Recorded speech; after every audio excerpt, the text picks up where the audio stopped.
இது மகிமை நேரம். கிறிஸ்துவுக்குள் மிகவும் பிரியமான மகிமை தொலைக்காட்சி நேயர்களை இந்த மகிமை நேரம் நிகழ்ச்சியில சந்திப்பதில் மிக்க மகிழ்ச்சி அடைகிறேன். பிரியமானவர்களே, இந்த நிகழ்ச்சி நிச்சயமாக நம்முடைய ஆவிக்குரிய வாழ்விற்கு பிரயோஜனமாக இருக்கும் என்று சொல்லி கர்த்தருக்குள் நான் விசுவாசிக்கிறேன். கர்த்தர் நமக்கு பாராட்டுகிற இந்த மேலான கிருபைகளுக்காக தேவாதி தேவனை நாம் ஒவ்வொரு நாளும் ஸ்தோதரிப்போமாக. பிரியமானவர்களே, இந்த வாரத்திலும் கூட ஆதியாகமத்திலே கொடுக்கப்பட்டிருக்கிறதான சிருஷ்டிப்பை குறித்தும் அந்த சிருஷ்டிப்பின் மூலமாக மனிதனுடைய வாழ்க்கையில என்னென்ன அனுபவங்களை கர்த்தர் கொடுக்கிறார் என்பதை குறித்தும் நாம் தியானித்துக் கொண்டு வருகிறோம். யோசித்து பார்க்க வேண்டும். கர்த்தர் எந்த காரியத்தை செய்தாலும் அவர் ஞானம் இல்லாமல், ஏதோ ஒரு நோக்கம் இல்லாமல், காரணம் இல்லாமல் செய்வதில்லை.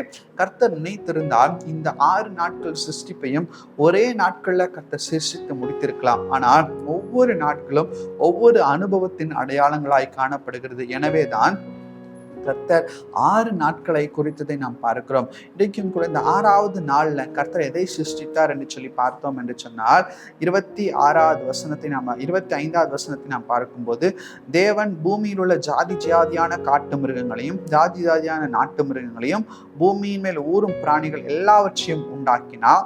தேவன் அது நல்லது என்று கண்டார். பின்னும் தேவன் தமது சாயலாகவும் தமது ரூபத்தின்படியும் மனுஷனை உண்டாக்குவோமாக, அவர்கள் சமுத்திரத்திலிருந்து மச்சங்களையும் ஆகாயத்து பறவைகளையும் மிருக ஜீவன்களையும் பூமி அனைத்தையும் பூமியின் மேல் ஊறும் சகல பிராணிகளையும் ஆழக்கடவர்கள் என்றார். தேவன் தம்முடைய சாயலாக மனுஷனை சிருஷ்டித்தார். அவன் தேவ சாயலாகவே சிருஷ்டித்தார். ஆணும் பெண்ணுமாக அவர்களை சிருஷ்டித்தார் என்று சொல்லப்பட்டிருக்கிறது. வேத கிறிஸ்துவுக்குள் பிரியமானவர்களே, வேத வசனத்திலே நாம் பார்க்கிறோம், கர்த்தர் மனிதனை உருவாக்குகிறாராம். கர்த்தர் இந்த 6வது நாள்ல மிருகங்களையும் மனிதனையும் உண்டாக்குகிறார். இந்த மிருகத்தையும் மனிதனையும் உண்டாக்குகிற கர்த்தர் எதனால உண்டாக்குகிறார்? மற்ற எல்லா காரியங்களையும் தன்னுடைய வார்த்தையினால உருவாக்குகிறார். ஆனால் இந்த மிருகத்தையும் மனிதனையும் கர்த்தர் எதனால் உண்டாக்குகிறார் என்று சொல்லி பார்க்கும்போது, ஆதியாகமம் 2வது அதிகாரம் 19வது வசனத்துல, தேவனாகிய கர்த்தர் வெளியின் சகலவித மிருகங்களையும் ஆகாயத்தின் சகல பறவைகளையும் மண்ணினாலே உருவாக்கி ஆதாம் அவைகளுக்கு என்ன பெயரிடுவான் என்று பார்க்கும்படி அவைகளை அவனிடத்துல கொண்டு வந்தார். கர்த்தர் மிருகங்களையும் இந்த மனிதனையும் மண்ணினால கர்த்தர் உருவாக்குகிறார். கர்த்தர் அவைகளையும் வார்த்தையினாலே உருவாக்கி இருக்கலாம். ஆனால் கர்த்தர் ஏன் மண்ணினால உருவாக்க வேண்டும்? கர்த்தர் மனிதனுக்கு ஒரு அனுபவத்தை கற்றுக் கொடுக்க விரும்புகிறார். அதுதான் தாழ்மையின் அனுபவம். தாழ்மையின் ஒரு அனுபவம். வேதவசனம் சொல்லுகிறது, மண்ணான சரீரம் மண்ணுக்கே திரும்புமா. எனவே மனிதனே, நீ எவ்வளவோ பெரிய சூழ்நிலைக்கு நேராக கடந்து போனாலும், நீ எவ்வளவு பெரிய அனுபவத்திற்காக கடந்து போனாலும், ஒரு மனிதனுடைய வாழ்க்கையை முடியும் போது அது மண்ணுக்கு தான் செல்லும் என்கிறதை குறிப்பதற்காகவே மனிதனை கர்த்தர் மண்ணிலிருந்து எடுப்பதை நாம் பார்க்கிறோம். ஒரு மனிதன் ரட்சிக்கப்படுகிறான், ஒரு மனிதன் ஞானஸ்நானம் எடுக்கிறான், கிறிஸ்துக்குள்ளாக வளருகிறான், ஒரு மனிதன் மற்றவர்களுக்கு ஒளியை பிரகாசிக்கிறான். அது மாத்திரமல்ல, போராட்டத்திலும் உறுதியாக நிற்கிறான். இவை எல்லாம் மனிதனுடைய வாழ்க்கையில காணப்பட்டாலும் இறுதியாக என்ன நடக்கிறது? அவன் எங்கே செல்கிறான்? மண்ணுக்கு திரும்புகிறான். இதுதான் தாழ்மை. ஓ மனிதனே, நீ கர்வம் கொள்ளாதே. ஒருவேளை நீ கௌரவத்தினால் நிரம்பி இருக்காது, பெருமையினால் நிரம்பி இருக்காதே. இப்படிப்பட்டதான பெருமையின் ஆவி, இப்படிப்பட்டதான கௌரவத்தின் ஆவி நம்மை ஆட்கொண்டு இருந்தா அதுல எந்த பிரயோஜனமும் இல்லை. ஏனென்று சொன்னால் அதன் இறுதி பயணமோ எங்கே சென்று முடிகிறது? மண்ணுக்கு தான் சென்று முடிகிறது என்பதை குறிப்பதற்காகவே கர்த்தர் இந்த மனிதனின் மிருகங்களையும் மண்ணினால உருவாக்கி இருக்கிறார். எனவேதான் அது மண்ணோடு மண்ணாக போகிறது. அது மாத்திரமல்ல, கர்த்தர் மனிதனுக்கு ஒரு விசேஷித்த தன்மையை கொடுப்பதை நாம் பார்க்கிறோம். என்ன தன்மை? மனிதனுக்கு கர்த்தர் சுவாசத்தை கொடுக்கிறார். மனிதன் ஜீவ ஆத்துமாவாக மாற்றப்படுகிறான். சுவாசத்தை கொடுக்கிறார். ஜீவ ஆத்துமா மற்ற எல்லாருக்கும் இல்லாத ஒரு விசேஷித்த தன்மை. மனிதனுக்குள்ளாக ஒரு ஆத்துமாவை கர்த்தர் கொடுக்கிறான். இந்த முதலானது, இந்த சரீரமானது மண்ணுக்கு திரும்பினாலும் அந்த ஆத்மா கர்த்தருடையது. அது கர்த்தரிடத்திலே போக வேண்டும் என்பதை உறுதி செய்வதற்காகவே கர்த்தர் நாசியில ஊதி அந்த ஜீவ சுவாசத்தை அவனுக்கு கொடுக்கிறான். அப்ப இந்த சரீரத்தையும் இந்த ஆத்மாவையும் பாதுகாப்பது, இந்த சரீரத்தையும் இந்த ஆத்மாவையும் பேணி பராமரிப்பது நம்முடைய கடமையாய் கூட காணப்படுகிறது. இன்னைக்கு இந்த சரீரம் மண்ணுக்கு திரும்புகிறது. ஆனால் இந்த ஆத்மா கர்த்தரிடத்திலே ஒப்பு கொடுக்க கொடுக்கப்படுமா என்பதை குறித்து தான் ஒரு கேள்வி நமக்கு இருக்க வேண்டும். வேதவசனம் சொல்லுகிறது, மண்ணானதே தான் முன்னிருந்த மண்ணுக்கு திரும்புகிறது, ஆவியானது தேவனுடைய கரத்துல போயிருக்கிறது. அதனாலதான் ஆண்டவரை பார்க்கிறோம், தேவனே உம்முடைய கரங்களில் என்னுடைய ஆவியை ஒப்பு கொடுக்கிறேன் என்று சொல்லி இயேசு கிறிஸ்துவே அதற்கு ஒரு அடையாளமாக விளங்குகிறார். இன்னைக்கு நம்மால் நம்முடைய ஆவியை கர்த்தருடைய கரத்துல ஒப்பு கொடுக்க முடியுமா?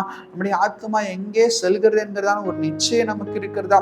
யோசித்து பார்க்க வேண்டும். இந்த உலகத்துல வாழும் போது தாழ்மையாய் நாம் இருக்கும்போது, தாழ்மையின் சிந்தை நமக்கு காணப்படும் போது, கர்த்தர் எப்படி தாழ்மையின் ரூபமாய் இந்த உலகத்திலே வந்தாரோ, இந்த தாழ்மையின் ரூபமாய் நாம் இருக்கும்போது நிச்சயமாக நம்முடைய மண்ணான சரீரம் மண்ணுக்கு திரும்பும் போது நம்மை கொடுத்ததான், நமக்கு ஆவியை கொடுத்ததான கர்த்தரிடத்துல நாம் அந்த பொக்கிஷமாகிய அந்த ஆவியை நம்மால் ஒப்படைக்க முடியும். இன்னைக்கு நாம் ஒப்படைக்க திராணி உள்ளவர்களா இருக்கிறோமா? சற்று சிந்தித்து பார்க்க வேண்டும். இல்ல அநேக நேரத்துல ஒன்றுமே இல்லாத இந்த வெளியரங்கமான அலங்காரத்திற்காக, இந்த வெளியரங்கமான உடலுக்காக அநேக பொன்னான பொருட்களையும் வைரங்களையும் வைடூரங்களையும் நம்ம செலவழிக்கிறோமே.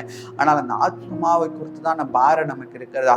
இந்த மாம்சத்துல ஏற்படுகிறதான பெருமை நிமித்தமாக, இந்த மாம்சத்தின் ஏற்படுகிறதான கர்வத்து நிமித்தமாக அந்த ஆத்மாவை சாகடித்து கொண்டிருக்கிறோமே. பிரியமானவர்களை யோசித்து பார்க்கணும். ரோமர்கள் நிருபம் 12வது அதிகாரத்துல கூட பார்க்கிறோம், மாம்சத்துக்கும் ஆவிக்கும் விரோதமாக போராட்டம் நடந்து கொண்டே இருக்கிறது. ஆனால் கடைசியில எது ஜெயிக்க வேண்டுமாம்?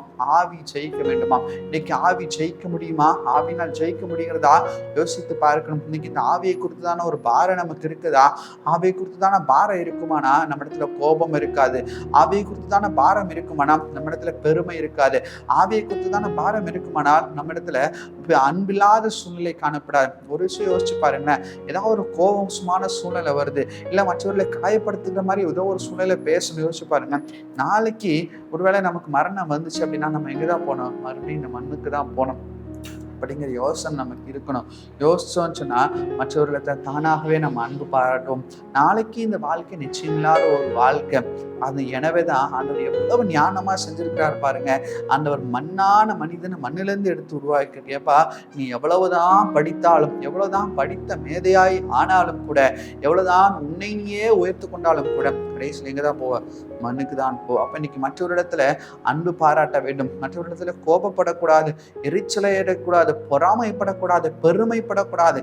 இது எல்லாவற்றையும் காண்பிப்பதற்காகவே இந்த அனுபவத்தை கர்த்தர் நமக்கு தந்திருக்கிறார். இந்த மண்ணான சரீரத்தை நம்ம மண்ணுக்கு ஒப்பு கொடுக்காதபடி, மண்ணுக்கு தான் ஒப்பு கொடுக்க போகிறோம் என்கிறதான சிந்தை நமக்கு இருக்கும் என்று சொன்னால் நம்முடைய ஆத்மாவை நாம் ரட்சித்துக் கொள்வோம். எப்படி ரட்சித்துக் கொள்வோம்?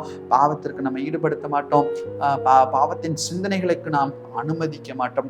கர்வத்திற்கும் கோபத்திற்கும் பெருமைக்கும் நம்ம ஒப்பு கொடுக்க மாட்டோம். தாழ்மையாய் நாம் காணப்படுவோம். கிறிஸ்துவுக்குள் பிரியமானவர்களே, இப்படி நாம் வாழும்போது நிச்சயமாக ஆவிக்குரிய ஆசீர்வாதங்களை கர்த்தர் நமக்கு தந்து வழி நடத்துவாராக. கண்களை மூடி நாம் ஜெபிப்போம். எங்களை நேசிக்கிறதான நல்ல தகப்பனே, நீர் எங்களோடு கூட பேசின இந்த வார்த்தைகளுக்காக நன்றி அப்பா. இந்த மண்ணான சரீரம் மண்ணுக்கு திரும்புகிறது என்பதை நாங்கள் உணர்ந்து கொள்ள நீர் கிருபை செய்யும்படியா ஜெபிக்கிறோம். நாங்கள் மறந்து போகிறதுனால அநேக நேரத்துல பெருமையின் ஆவி, பொறாமையின் ஆவி எங்களை ஆட்கொள்கிறது, கோபத்தின் ஆவி எங்களை ஆட்கொள்கிறது சுவாமி. அப்பா, அப்படி நாங்கள் இருக்காதபடிக்கு இந்த வரைசப்பா இந்த சரீரமானது தாழ்மையின் சிந்தையுடையதா இருக்க நீர் உதவி செய்யுங்கப்பா.